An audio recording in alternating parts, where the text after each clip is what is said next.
Hello and welcome to the LinkedIn Mastery class, Crafting a Powerful Personal Brand on LinkedIn.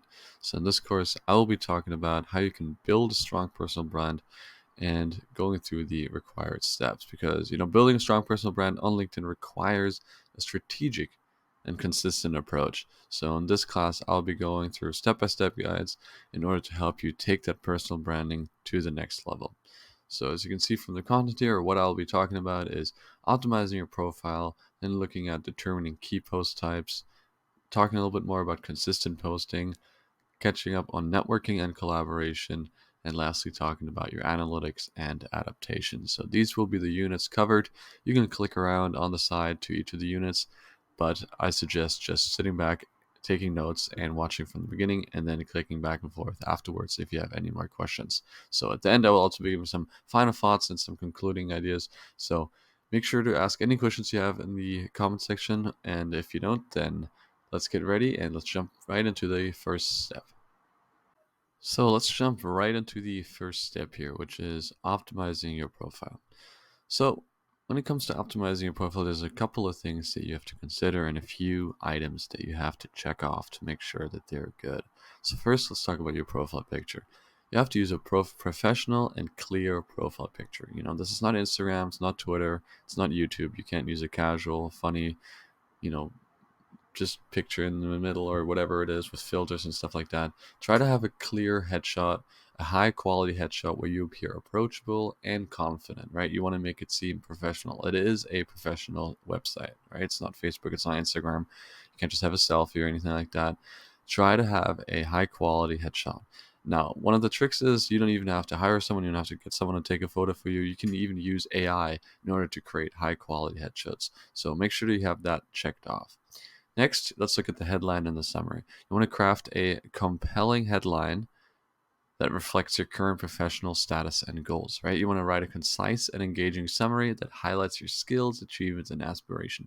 Think of it as like a 1 to 2 sentence elevator pitch of yourself. What are you good at? What do you want to do? Aspiring UX designer looking to branch out. That was a bad headline, but I'm just going to give you an example, right? You have to craft it compellingly and customize it to your exact goals and, of course, what you can already do, right? If you're a published author, you can write published author, and writer, award-winning writer, always ready for a conversation, something like that, right? You want to make sure it's compelling. You want to make sure it reflects what you actually do and what you want to do. Next, let's look at the experience and skills. You want to showcase your relevant experience and skills, right? You want to use action verbs and quantify your achievements where possible. So, similar to a resume, you want to have powerful words that describe what you did and then help use numbers to quantify those achievements, right? So, if you're in sales, you say, sold $100,000 worth of whatever marketing material, whatever it is. So, quantifying things just like a resume can really help you get that message out there of what you have done. And lastly, let's look at recommendations. So for recommendations, you want to request and display recommendations from your colleagues and clients to build credibility, right? Nothing works better than social proof. So I'm sure you've seen skills being endorsed, everything. You can ask your friends, you can ask your colleagues to help endorse your skills and leave it maybe a quick comment or a review. Think of it almost like a Yelp review for a restaurant, right? That's what you are.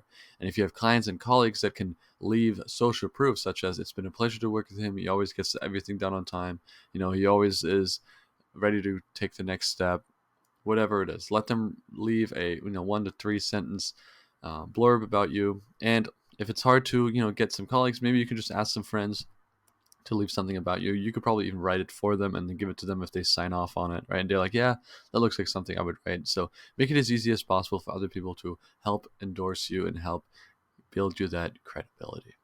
So that's it for step one. Let's move on to step two. Now, let's move on to step two, determining your key post types, right? So let's go through some of the options that you have when it comes to posting content on LinkedIn. First, what you want to focus on is stories that evoke sentiments, right? What does that mean? Well, it means that you can share personal stories related to your achievements and challenges, right? Reflect on significant moments in your career, education, Or you can, of course, use graduation or milestone pictures to convey some key lessons. Sure, if you go on LinkedIn right now, some of the most popular types will be like, I grew up never fitting in, and now I graduated from MIT. If you have share personal stories, you can do something like, oh, everybody told me I'm not going to be anything, and now my business just hit its first 100 customers, right? I just got fired 5 years ago, and now I'm, CEO of a new company. Reflecting on significant moments, for example. So these are all kind of personal achievement stories that people will always love because it inspires and it evokes that sentiment, right? As much as people always, focus on themselves, they also love to see stories like that because it motivates them and inspires them. And those kind of things work really well on LinkedIn because people are on LinkedIn to connect, people are on LinkedIn to become better, people are on LinkedIn to learn, right? And they want to see people go through those kind of moments. So if you have a well done story with nice pictures and a well crafted caption and paragraph that really goes through that story, those kind of story can really take off and do well on LinkedIn. Now, next, what you can focus on is statistics related to your chosen profession, right? You can be more of an educator, right? You can share insights into the time it takes to achieve specific milestones, right? You can highlight personal achievements and how you overcome those challenges. And of course, you can provide statistics about common issues in your profession, right? You can say, for example, okay, only whatever, these numbers will be wrong, but only 1 out of 1,000 people will become a doctor, right? And I have become a doctor.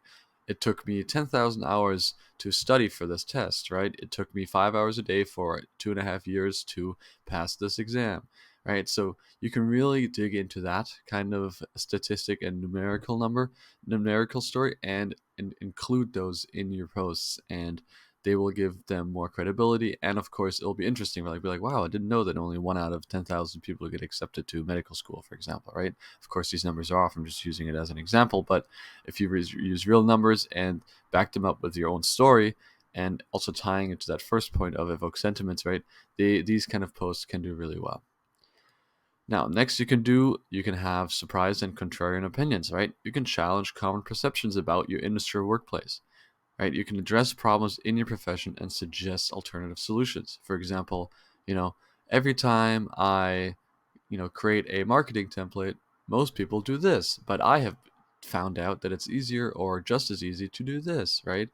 Every time you do this in your industry, whatever, every time you want to become a chef, most of you go and do this kind of degree or take this school. I have found that, being a practitioner of the skill is a lot more helpful, right? And it only costs me this much, right? These are, again, of course, just examples, but those are the kind of things that you can also do, right? People love to see tips and tricks, love to see shortcuts, love to see things that cost less. So if you have any kind of opinions or stories about things that you've had in your profession or your experience, people love to see those stories. Next, you can talk about personal and professional experiments, right? You can document personal challenges or experiments related to a field. If you're starting a business, why not vlog it, right? You can do a new LinkedIn post every day. Day 2 of building a startup, day 4 of building a startup, day 205 of building a startup. And you can document your personal struggles and challenges and lessons that you learn along the way. People love to follow those kind of stories, right? Then you can share the outcomes and lessons learned from your experience, right? Maybe you don't even have to do every day. You can do like weekly check-in of my startup, and then a monthly kind of recap. You're like, okay, this month I achieved this, but I learned this. I had this setback, but I learned this, and you can use that to provide actionable advice for others interested in those similar experience, right? If somebody wants to be an entrepreneur and start a clothing brand, be like, okay, I spent this much money trying to figure out a supplier, but it only cost me this much in the end, or it took me this much time and I should have done this in the first place, so on and so on, right? And people will see those things that they're interested in as well and use it as a lesson, and so those kind of posts can do well as well. So next one is you can have an analysis of a case study, right? You can break down success stories in your industry, and you can extract actionable takeaways for your audience, right? You can share your insights on what others can learn from these case studies. For example, if you're in the stock trade, right, you can have a quick rundown of Warren Buffett's life and see, where he started and what he did to become successful. Right, if you're in the car industry or an engineer, you can talk about any kind of engineering stories. You can talk about For example, what it took Elon Musk to create a car company, right? You can do all sorts of things. You can talk about Henry Ford, what it took him, what he did to create that a company in the car industry, right? You can do any kinds of things. You can break down success stories of your own, or of people that you know. For example, maybe somebody that isn't even on LinkedIn, right? Maybe you're a young guy who's on LinkedIn, and then you have an uncle who has his own business. Be like, my uncle never even uses the internet, but he built a business from the ground up. This is what he did over the last 25 years, right? And people love to see those kind of stories because otherwise they wouldn't have heard of it, because it's your uncle who owns a store in the middle of a country but never even uses LinkedIn, right? But if you bring that to the internet and tell those stories, people love to hear those kind of stories. And last but not least, you can have comparisons, right? You can post comparisons related to your personal or professional growth.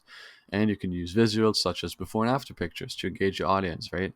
And you encourage your network to share their own growth stories so that really catalyzes that interaction and of course the engagement on your post with likes, comments, and so on. For example, maybe you're a personal fitness trainer. You'd be like, okay, I started out at this weight, then I said enough is enough, I became a fitness guy, and then I became a personal trainer because of that, and now I have my own personal training business. So this is what I looked like 10 years ago, this is what I look like now, right? People love to see those kind of stories, and then you can be like, post your own growth in the comments, and then people can post their own weight loss journey, for example, in the comments. And then there you go, more comments, you get more likes, more engagement, which will drive the post as well. So it's a win-win.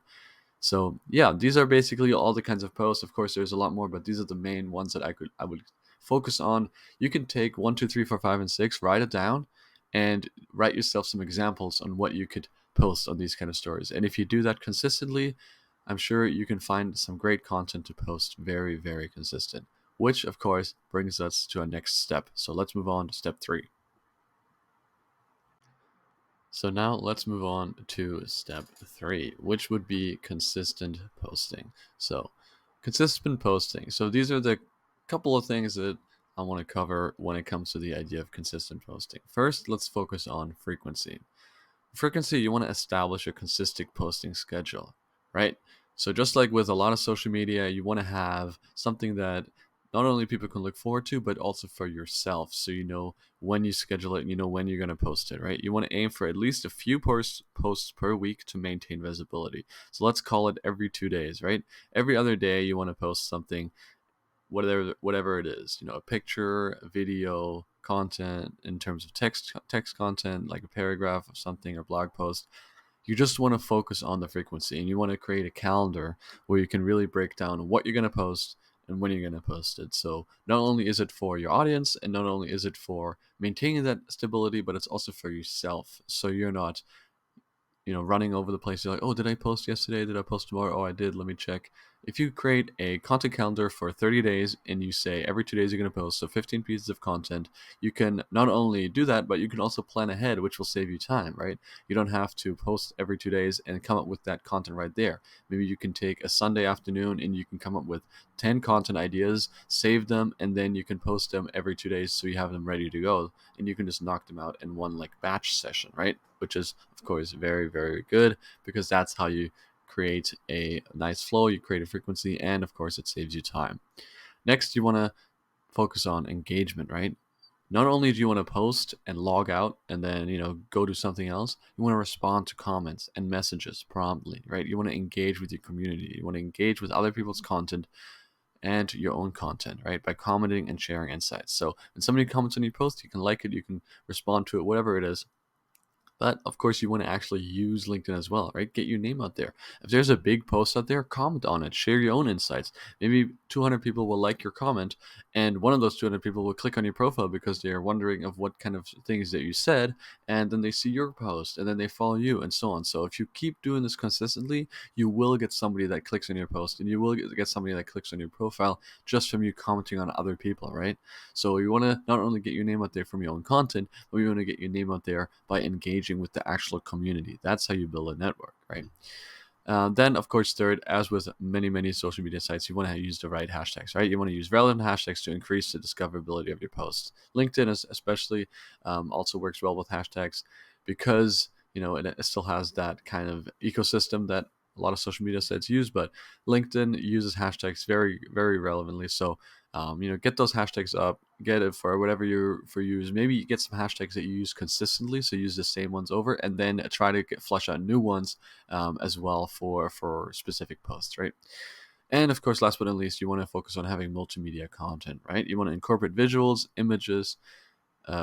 such as images and videos to make your post more appealing, right? You can have a text post, that's totally fine, right? Those can do well, but having videos and pictures help as well. Sometimes, of course, you don't want to overload it. If you have 6 pictures in one video and some text, people won't even look at it because like that's just too much content. But if you have a nice story, for example, a nice sentiment story, and then you have a picture of it, that would be great, right?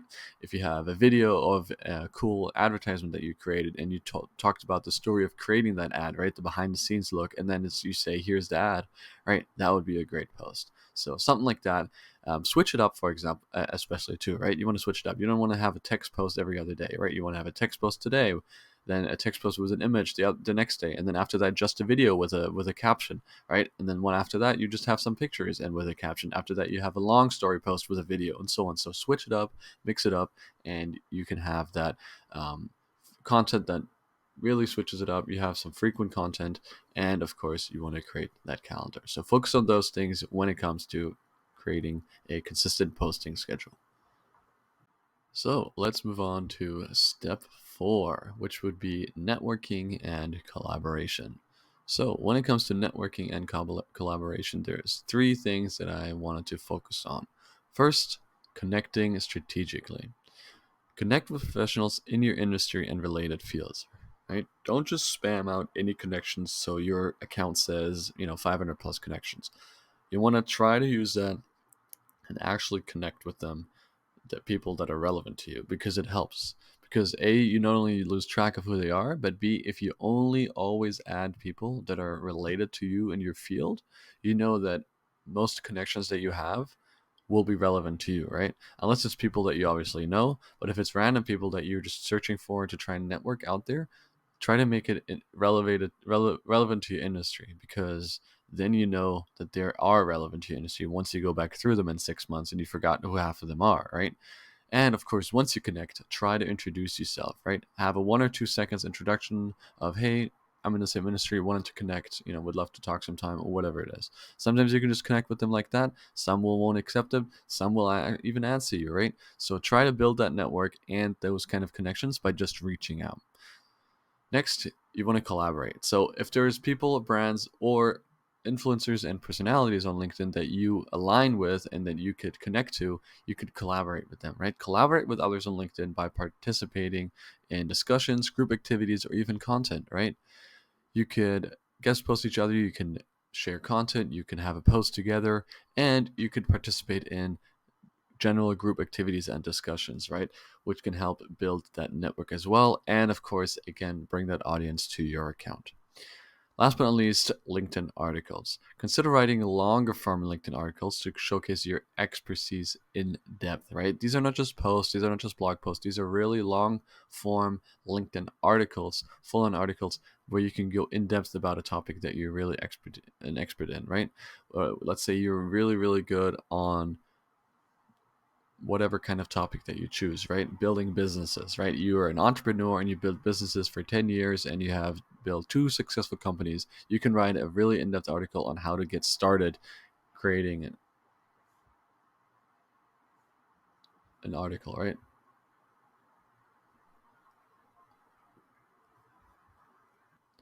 You can just really write about something that you're well aware of, right? Whether it is being an entrepreneur, whether it is digital marketing, whether it is, building things, whether it is a knitting or whether it is building an Etsy store, whatever it is, right?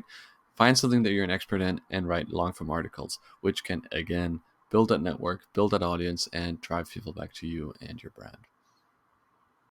Now let's move on to step 5, analytics and adaptation. So what does that mean? Well, when I talk about analytics and adaptation, I'm talking about analyzing your metrics, right? You want to give yourself an audit.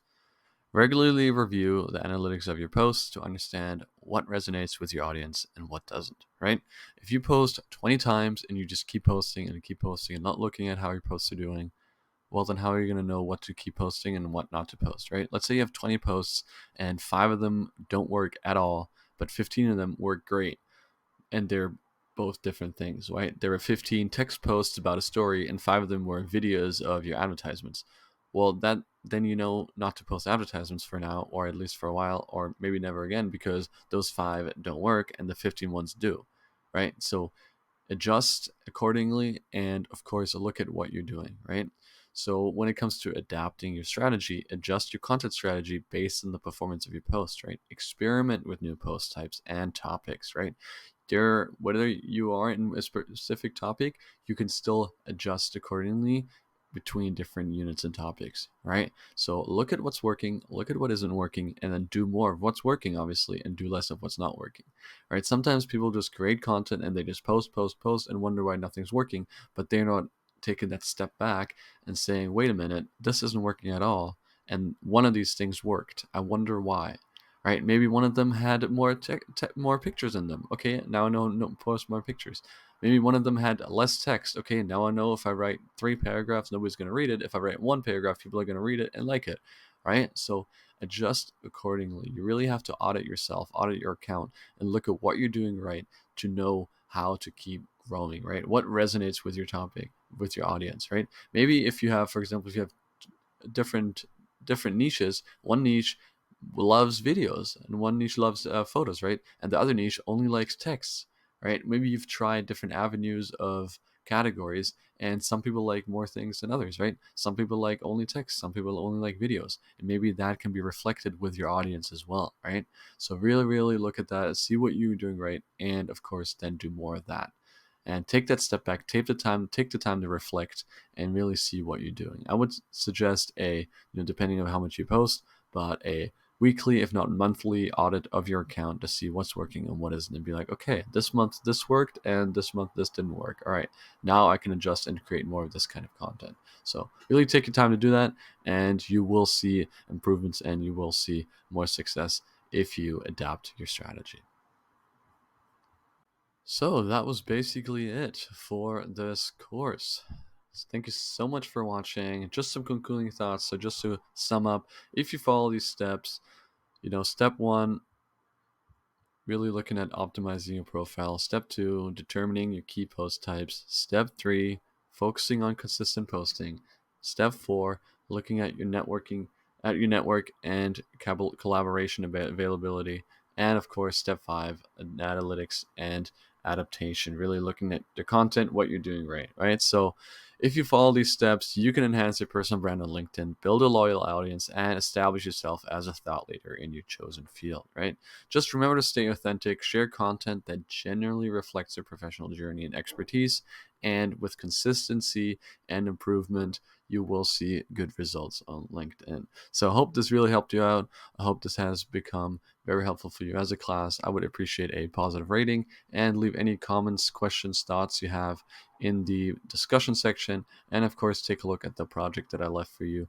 And make sure to go on my channel, John Valentine, and check out some more videos. I basically cover everything that has to do with digital marketing, whether it's TikTok, Facebook, Instagram, YouTube, Twitch, and of course now LinkedIn. So, again, this has been John Valentine. Thank you so much for watching.